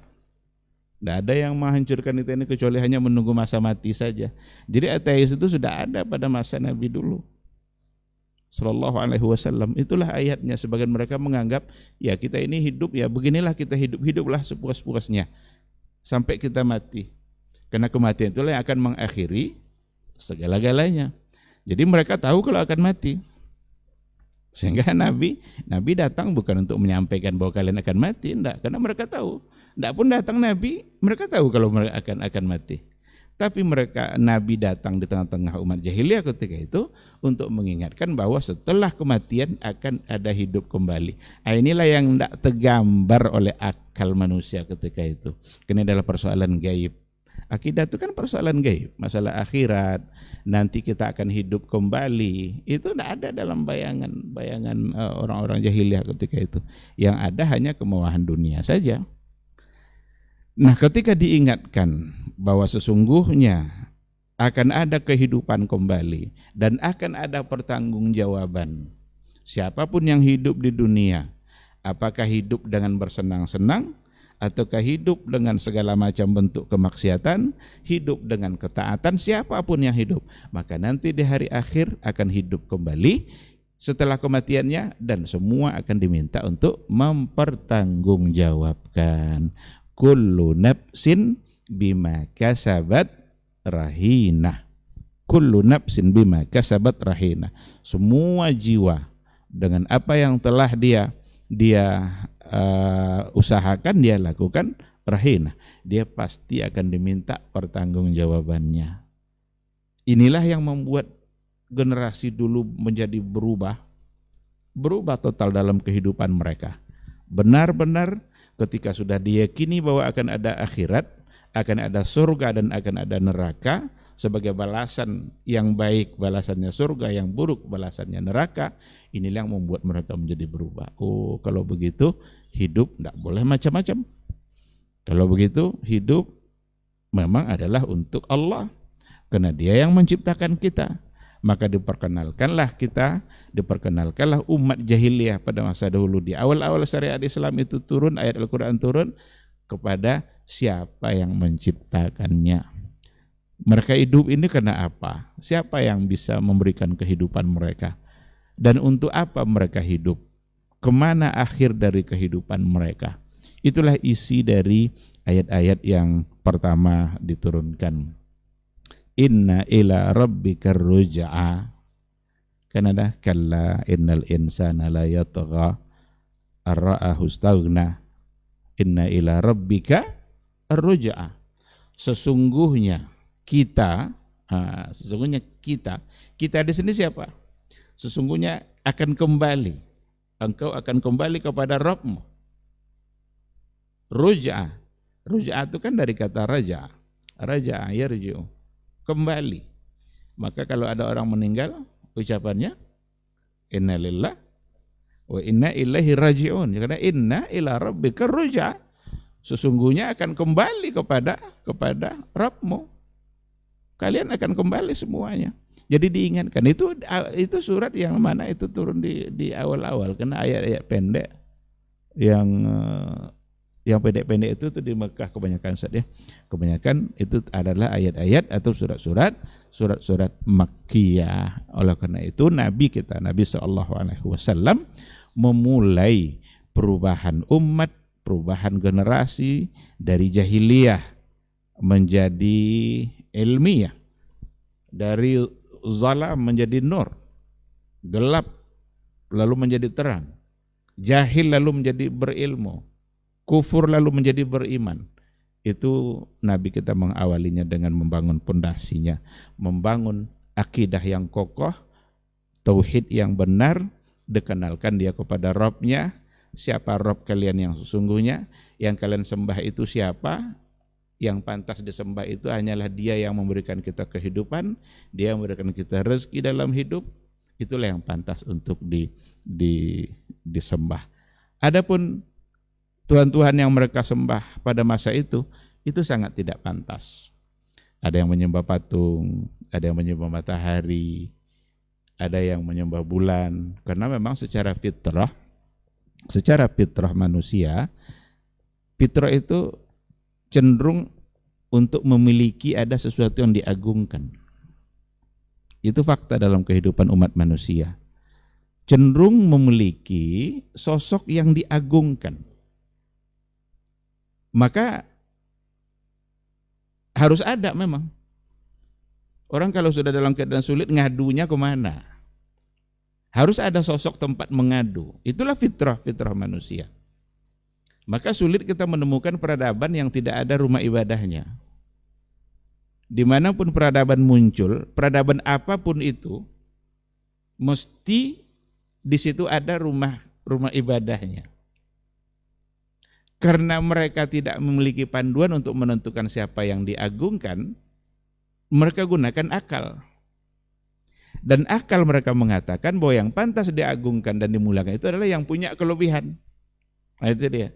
Maka ada yang menyembah matahari karena dianggapnya matahari itulah yang pagi-pagi muncul, dunia menjadi terang, cerah kehidupan. Dianggap itu yang punya kelebihan. Ada pula yang menyembah bulan umpamanya, karena dianggap itu pula lah yang punya kelebihan. Ada yang menyembah patung itu pada kebiasaannya adalah merupakan orang-orang soleh, gambaran dari orang-orang soleh.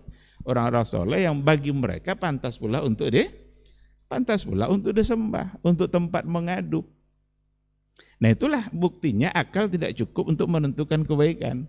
Karena akal masing-masing nanti memilih kebaikannya sendiri-sendiri. Kaum ini memilih oleh akalnya, dipilihnya Tuhannya ini.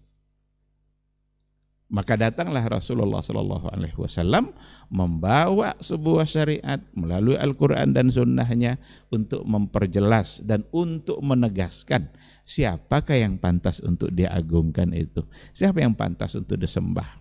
Maka yang pantas untuk disembah hanyalah Dia yang menciptakan kita, Dia yang memberikan kehidupan, Dia yang memberikan kita rezeki, Dia yang mengatur segala macam bentuk kehidupan. Maka pantaslah Dia yang kita sembah. Dia yang memiliki semua sifat kebaikan. Dia yang maha pengampun, Dia maha penyayang, Dia maha pemberi rezeki, Dia yang maha tahu, Dia yang maha melihat.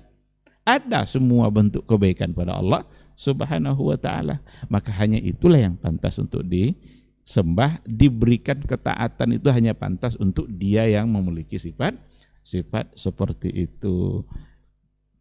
Inilah cara Rasulullah Shallallahu Alaihi Wasallam dalam merubah masyarakat jahiliyah sehingga mereka berubah menjadi masyarakat yang sangat ilmiah, yang sangat berpengetahuan. Maka ilmiah itu sebenarnya adalah yang sesuai dengan Al-Quran dan Sunnah. Ilmiah itu bukan yang sesuai dengan akal kita. Karena orang sekarang kalau membahasakan ilmiah, itu adalah sesuatu yang logis menurut mereka. Bukan itu yang ilmiah. Yang ilmiah adalah sesuatu yang sesuai dengan Al-Quran dan Sunnah. Karena kalau seandainya ilmiah standarnya adalah akal, nanti akan bermasalah nanti pada pengenalan mereka terhadap Allah. Banyak hal-hal yang mereka kenali Allah melalui akal. Sehingga apa yang dikatakan oleh Al-Quran, akal mereka menolak. Itu yang terjadi pada ahlul kalam. Di mana konsep awal mereka atau konsep utama mereka itu adalah taqdimul aqli alan nas. Maka itu sangat tidak ilmiah. Dikatakan Ar-Rahmanu 'alal 'arsy istawa, ini bukan nih istawa maknanya istaulah. Itu sangat tidak ilmiah. Karena bertentangan dengan Al-Qur'an. Yadullahi fawqa aydihim. Yadun di situ enggak boleh diartikan tangan itu. Ini kalau diartikan tangan nanti maka berarti dia sama dengan manusia, sama dengan makhluk. Maka biar tidak sama, perlu ditakwil. Ditakwilkanlah tangan dengan kudrat. Itu sangat tidak ilmiah. Kenapa tidak ilmiah? Bertentangan dengan Quran dan Sunnah sendiri. Karena Al-Quran tidak pernah mengatakan bahwa yadun yang dimiliki oleh Allah artinya adalah kudrat. Kalau gitu apa bedanya nanti dengan innallaha ala kulli syai'in qadir? Kan sudah dijelaskan Allah Maha Kuasa. Jelas Allah berkuasa, kudrat, dia punya kudrat. Terus apa bedanya nanti yadun dan kudrat yang ada di ayat ini? Tidak, sangat tidak ilmiah. Kudrat, yadun. Maka Abu Hanifah mengatakan jangan dimaknai yadun dengan kudrat. Itu ciri-ciri orang Jahmiyah, kata beliau. Maka para pentakwil itu sesungguhnya mereka ikut-ikut Jahmiyah atau ikut-ikut Mu'tazilah. Yang dulu juga yang suka-suka mentakwil itu kan ya seperti Abu Jahal kan. Banyak yang ditolak-tolaknya, Rasul bilang begini, enggak mungkin nih. Rasanya enggak mungkin. Nah, jadi akal mereka rasa-rasanya tidak mungkin. Maka sekali lagi, yang namanya ilmiah adalah yang sesuai dengan Al-Quran dan Sunnah. Yang jahiliyah adalah yang bertentangan dengan Al-Quran dan Sunnah. Nah, begini caranya Nabi membangun generasi jahiliyah dulu, berubah total. Yang gelap jadi terang, yang bodoh menjadi berilmu. Dan ilmu kan ayat pertama turun kan juga soal itu kan. Maka tidak bisa kita pindah-pindahkan kata ilmiah kecuali yang sesuai dengan Al-Quran dan Sunnah Nabi.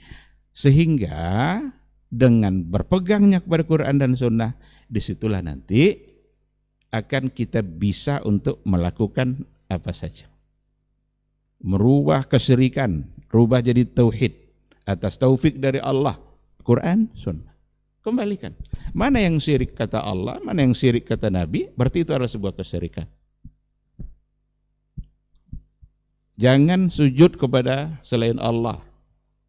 Karena sujud kepada selain Allah itu bisa menjadi sesuatu kesyirikan umpamanya. Maka ada di antara siapa nama sahabat itu yang pulang dari Yaman lalu sampai di Madinah, di Mekah, dia sujud kepada Nabi karena kebiasaan kaum yang di sana untuk menghormati ketua-ketua kabilahnya adalah dengan cara bersujud. Dia mengira Adi ibnu Hatim pulang dia dari Yaman sampai di depan Nabi, dia ingin menghormati Nabi dengan cara sujud, karena orang-orang sana ternyata begitulah cara menghormati ketua-ketua kabilahnya. Nabi ini kan ketua nih, dia ketua segala-galanya di tengah-tengah sahabat.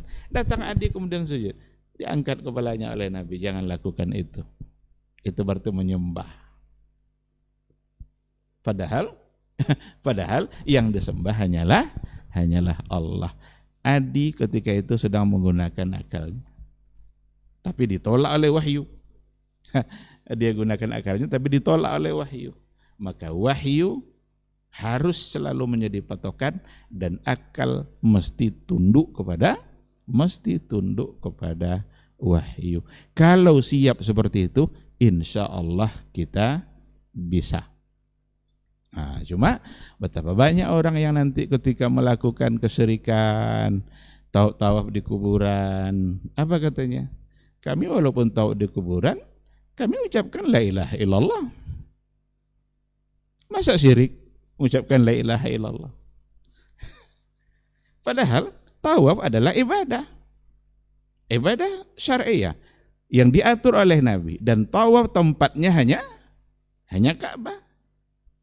Kalau tawaf di Ka'bah sambil mengucapkan la ilaha illallah, berarti itu betul.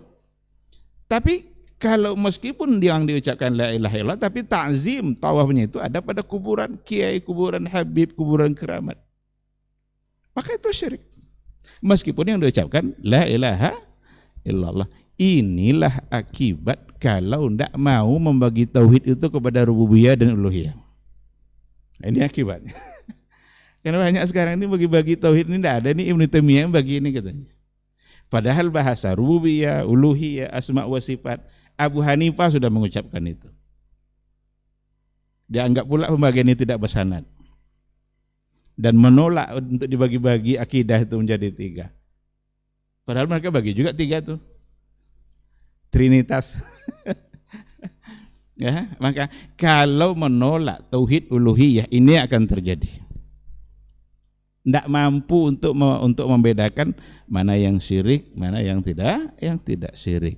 Karena persoalan uluhiyah, siapa yang kita sembah, yang kita taati hanyalah Allah. Semua ibadah kita hanyalah untuk Allah. Yang kita ta'zim itu hanyalah Allah. Sekarang kalau itu yang tidak dipahami, maka akan cenderunglah terjebak kepada perbuatan-perbuatan yang syirik. Bahkan subuhatnya, syirik yang mereka lakukan dianggap sebagai sebuah ibadah. Ada kuburan kiai, ada agak-agak 50 meter dari kuburan itu, ada sudah merangkak itu menuju kuburan itu. Ini buat apa? Kenapa sampai merangkak sama orang sudah mati kayak tadi itu? Nah, tidak ada yang perlu dilakukan hal-hal yang seperti ini. Datang-datanglah, ziarah-ziarahlah, doakan dia yang di dalam kubur. Jangan orang hidup pula datang ke kuburan minta orang mati mendoakan dia. Ini lagi-lagi menunjukkan akal yang tidak sehat. Kalau mau menerima konsep tauhid dari Quran dan Sunnah, insya Allah kita bisa berubah, bisa meninggalkan kesirikan-kesirikan, bisa meyakini bahwa itu adalah satu perbuatan yang masuk dalam kategori syirik. Begitu juga dengan hal-hal yang lainnya dalam persoalan ibadah umpamanya. Semua akan bisa untuk berubah kalau memang berpandukan kepada Al-Quran dan Sunnah sesuai dengan yang dipahami oleh generasi terbaik dan diikutkan oleh ulama-ulama sesudahnya yang punya manhaj yang sama. Cuma persoalannya mau ndak untuk berubah, mau ndak untuk kembali kepada Quran Sunnah. Bahkan slogan kembali kepada Quran dan Sunnah dipeleset-pelesetkan dan diiringi dengan tuduhan-tuduhan, dianggap seolah-olah kita tidak butuh kepada para ulama, dianggap ulama-ulama tidak berpegang pada Quran Sunnah. Bukan itu maksudnya, tetapi kembali kepada Quran dan Sunnah, kembali kepada panduan utama dalam beragama sesuai dengan yang mereka pahami, dan ulama-ulama berikutnya dengan pemahaman yang juga seperti itu. Kalau ada hal-hal yang bertentangan dari itu disebabkan oleh analisa-analisa akal, maka akal ini yang harus ditinggalkan. Baik, saya kira ini mungkin yang bisa disampaikan. Intinya insya Allah kita bisa jika kita mau kembali kepada panduan utama yang membuat generasi dulu bisa berubah di tangan Rasulullah Sallallahu Alaihi Wasallam. Terima kasih, semoga bermanfaat. Subhanakallah wa bihamdika, asyhadu an la ilaha illa anta, astaghfiruka wa atubu ilaik. Wassalamualaikum warahmatullahi wabarakatuh. Waalaikumsalam warahmatullahi wabarakatuh. Taib, barakallahu fiik, jazakallahu khairan untuk materi kita di kesempatan hari ini. Insyaallah kita bisa, dan memang insyaallah kita bisa untuk merubah segala sesuatu yang memang kalau kita berdasarkan panduan yang sudah dijelaskan oleh Rasulullah sallallahu alaihi wasallam. Taib, di 082174909911 antum bisa mengirimkan pertanyaan, dan yang sudah masuk kita akan bacakan dulu pertanyaan di layanan WhatsApp kita. Untuk pertanyaan insya Allah kita akan pilih yang sesuai dengan yang kita bahas untuk hari ini. Taib, ada satu pertanyaan Ustadz dari Kampar ini sepertinya Ustadz. Assalamualaikum warahmatullahi wabarakatuh Ustadz. Ustadz, saya pernah menyimak sebuah video. Di sana dijelaskan oleh orang tersebut seperti mengkritik kajian ilmiah Ustadz. Ini seperti sudah disampaikan tadi Ustadz. Kajian ilmiah Islam dari kalangan Salafi selalu memberikan nama kajian ilmiah. Karena menurut dia yang dibahas dari kajian tersebut banyak hal-hal yang tidak bisa dibuktikan kebenarannya. Karena menurut beliau yang ilmiah itu harus ada bukti empirik dan juga bisa ditangkap oleh panca indera. Sementara yang banyak dibahas oleh kalangan Salafi adalah tauhid dan akidah seperti Allah di mana, surga dan neraka, azab kubur, kebangkitan dan segala macamnya. Apakah ini pemahaman yang benar Ustadz, atau kalau salah seperti apa kita menjelaskannya Ustadz? Jazakallahu khairan.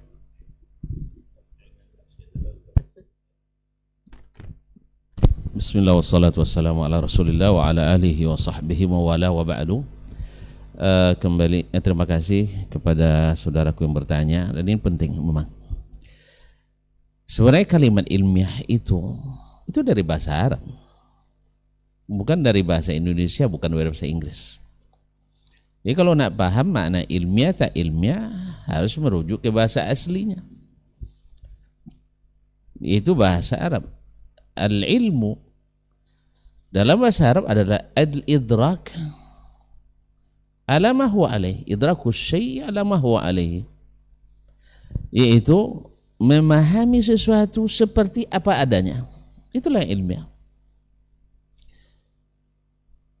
Bukan sesuatu yang harus bisa dilihat, bukan sesuatu yang harus bisa dipegang.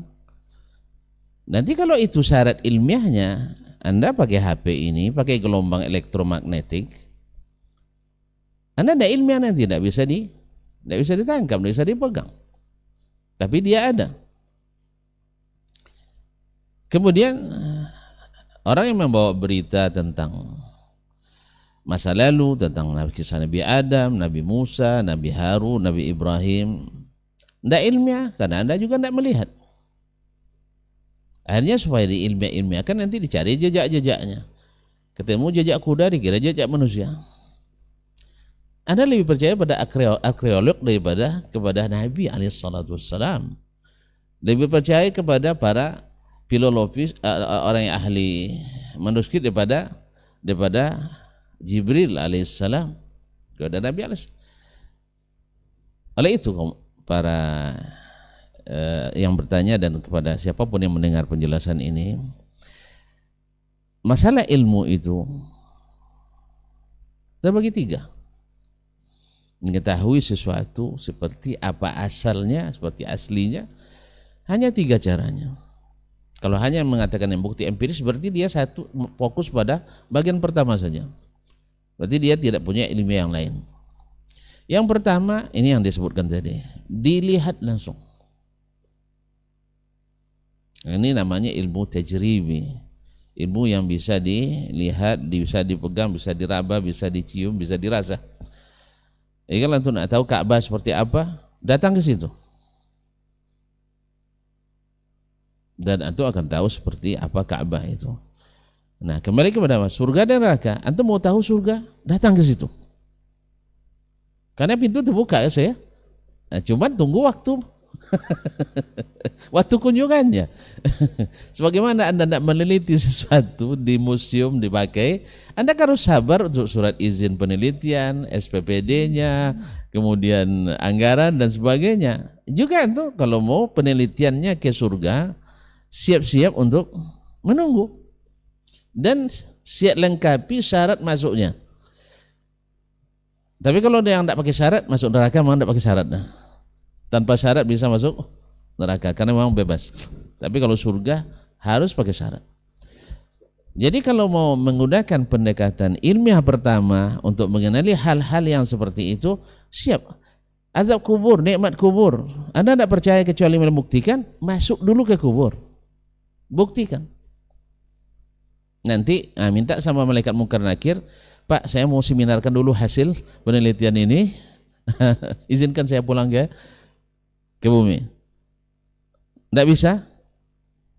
Atau tidak bisa berarti tidak bisa dengan pendekatan pertama, karena tidak semua ilmiah dengan bukti empiris. Tidak semua. Berarti Anda hanya berpaku pada sistem ilmunya Yunani kuno. Itu sudah lama teori Yunani kuno itu. Jadi bukan ilmiah itu bukan hanya ilmu Yunani. Berarti Anda salah menerapkan.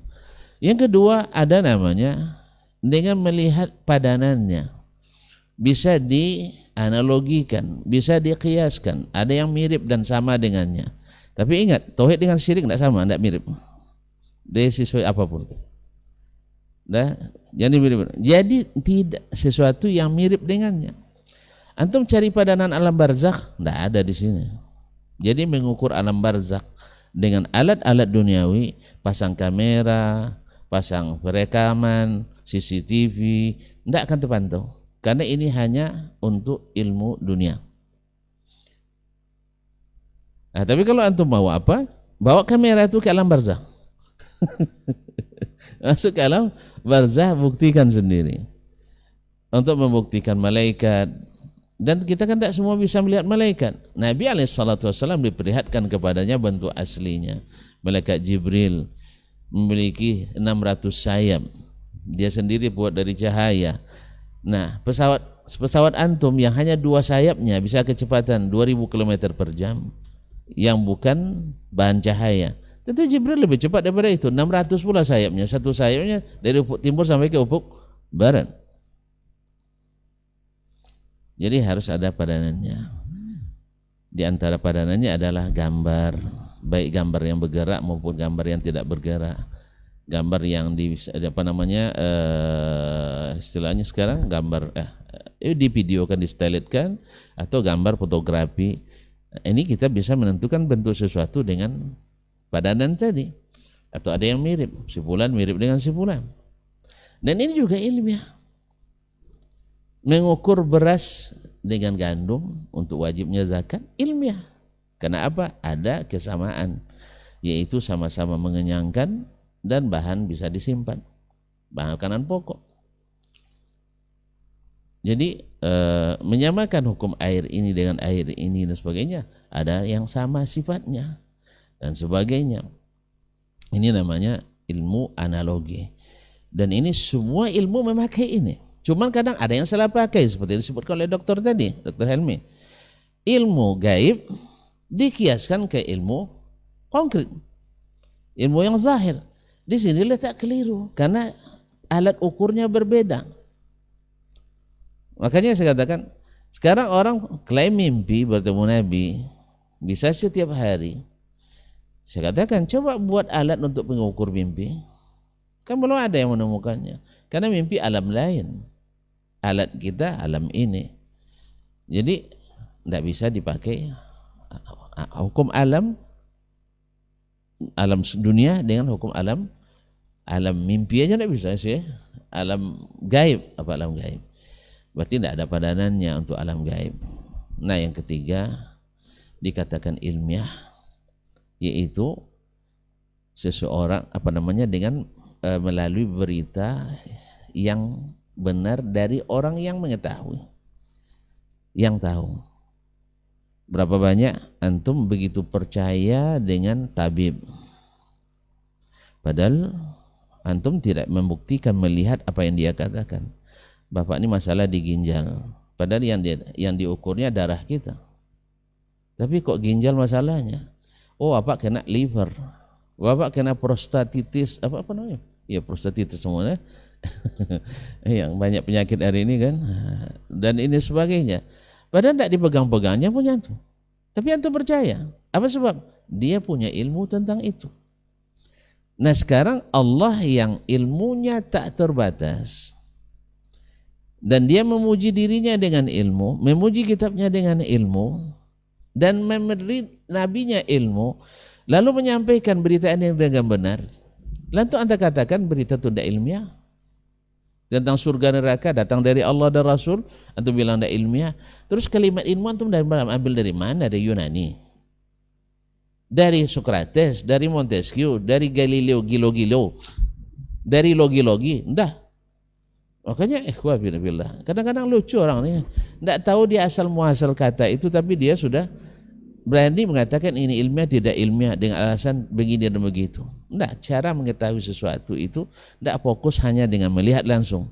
Ada orang dengan analogi, ada orang dengan melalui berita.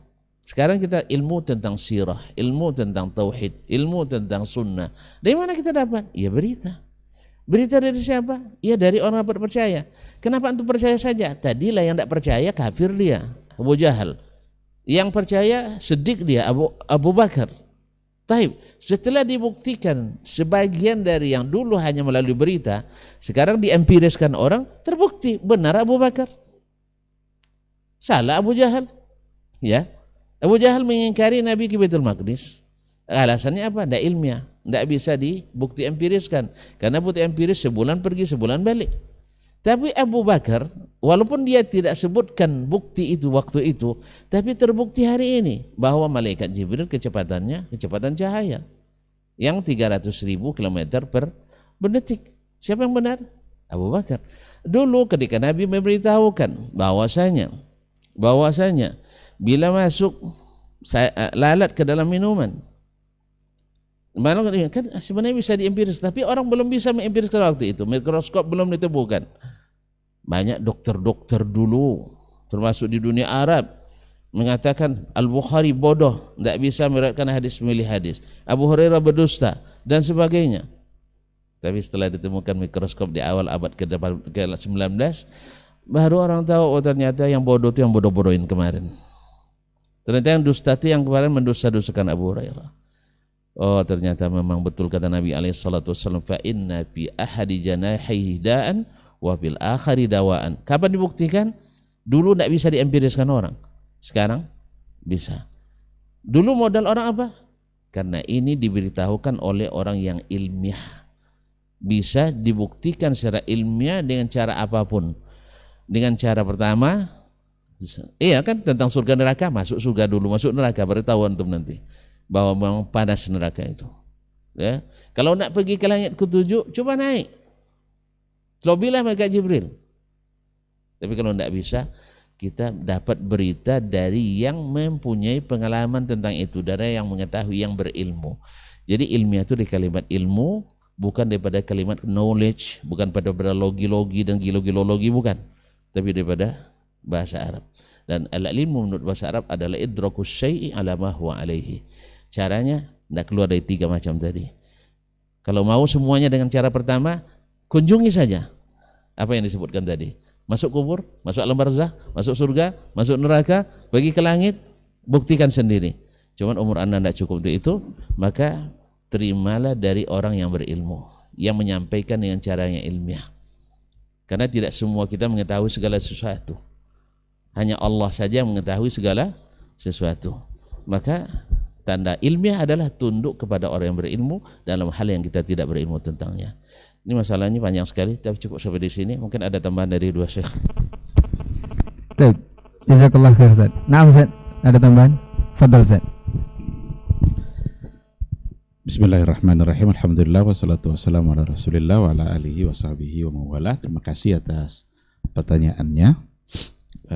Respon tentang kata ilmiah yang tadi tersebut dalam penyampaian apa yang dijelaskan oleh guru kita, saya kira sudah sangat pas, sangat luas. Sesedikit hanya ingin menambahkan saja, kita harus memang di sini kita harus benar-benar menghargai ketinggian bahasa Arab. Yang kadang-kadang ada di antara bahasa Arab yang tidak bisa persis diterjemahkan kepada bahasa lain. Kadang-kadang orang benci Arab tapi dia bangga dengan istilah-istilah yang justru diambil dari Arab. Maka ilmiah seperti yang dikatakan tadi itu ilmu, dan ilmu dalam bahasa Arab itu mimbabil yakin. Bahkan para ulama membedakan antara ilmu dengan ma'rifah. Kalau ilmu itu jelas mimbabil yakin, kalau ma'rifah itu mimbabil zan. Maka Allah itu hanya disifati dengan ilmu, tidak disifati dengan ma'rifah. Gitu saja. Allahu Sami'un alim, Allahu a'lam. Tidak boleh kita bilang Allahu a'raf, ya'rifullah, tidak boleh. Yang boleh hanya ya'lamullah, karena ilmu Allah semuanya yakin. Ilmu manusia itu justru tidak yakin, justru kembalinya kepada ma'rifah. Maka istilah-istilah yang mereka jadikan ilmiah, saya usul ganti aja ma'rifiyah, bukan ilmiah, karena tidak ada yang yakin. Contoh umpamanya, kalau yang ilmiah itu adalah yang bisa dibuktikan oleh indrawi umpamanya, oleh pandangan mata. Kalau lagi panas, kita di jalan aspal, kita nampak di depan sana itu seonggok air. Itu pandangan mata kita. Ilmiah enggak tuh? Coba sampai ke sana, enggak ada air situ. Itu hanya bayang-bayangan seperti air. Maka disebutlah dengan fata morgana. Itu kalaulah ilmiah itu sesuatu yang dibuktikan oleh pandangan mata, nampak oleh mata, yang nampak itu aja sudah tidak bisa benar. Nah, oleh karena itu, udah sadar saja kita sebagai manusia punya kelemahan. Yang syahadah saja kita tidak bisa menguasai secara keseluruhan, apalagi yang gaib.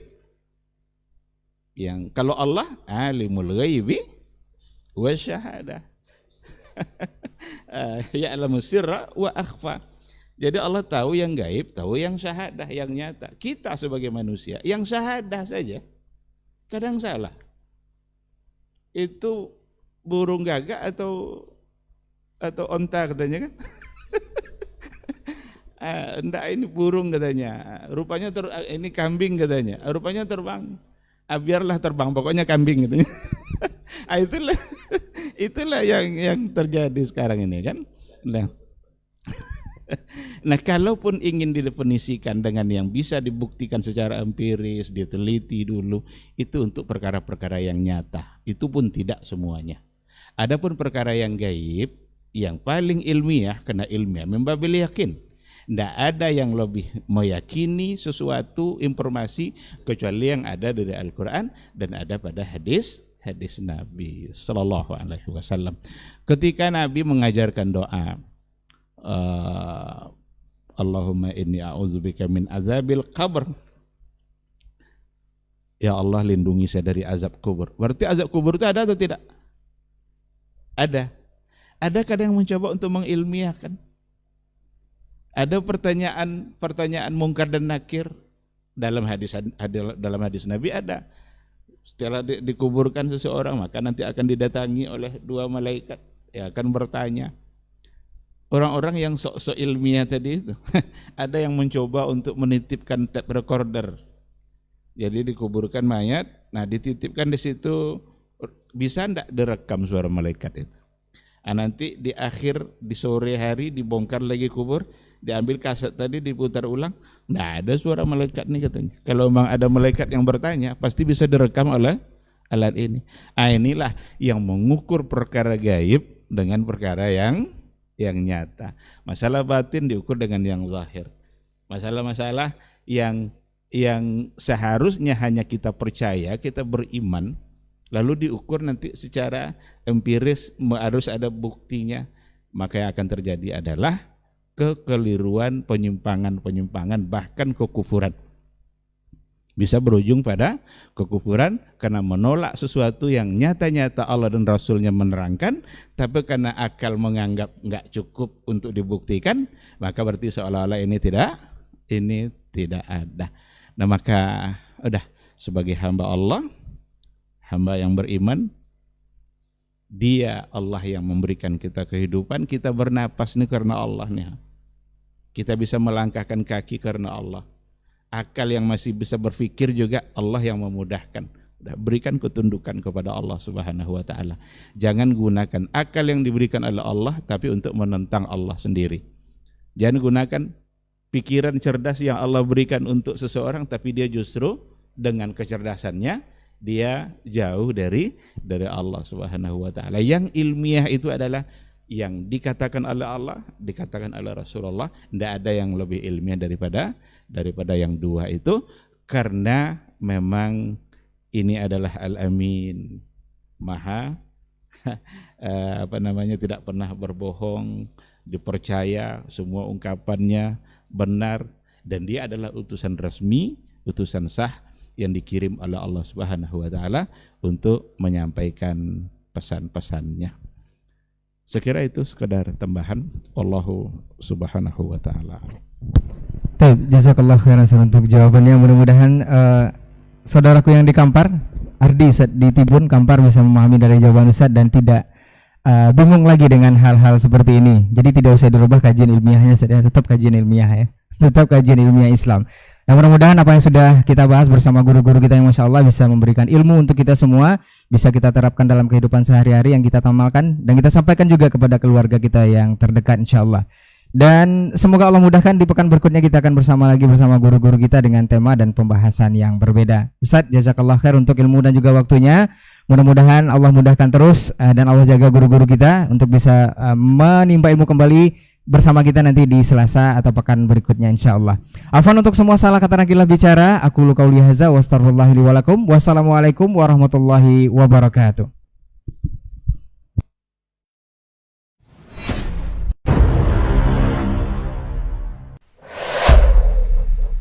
Dunia dan seisinya ini bagi Allah tak sama nilainya dengan sebelah sayap lalat. Barang siapa yang beramal untuk akhiratnya, Allah akan cukupkan baginya urusan dunia. Sayati zamanun 'alan nasi as-sabiru fihim qalqabit al-jamarah. Akan ada satu masa di akhir zaman yang berpegang teguh dengan agamanya seperti orang yang sedang memegang bara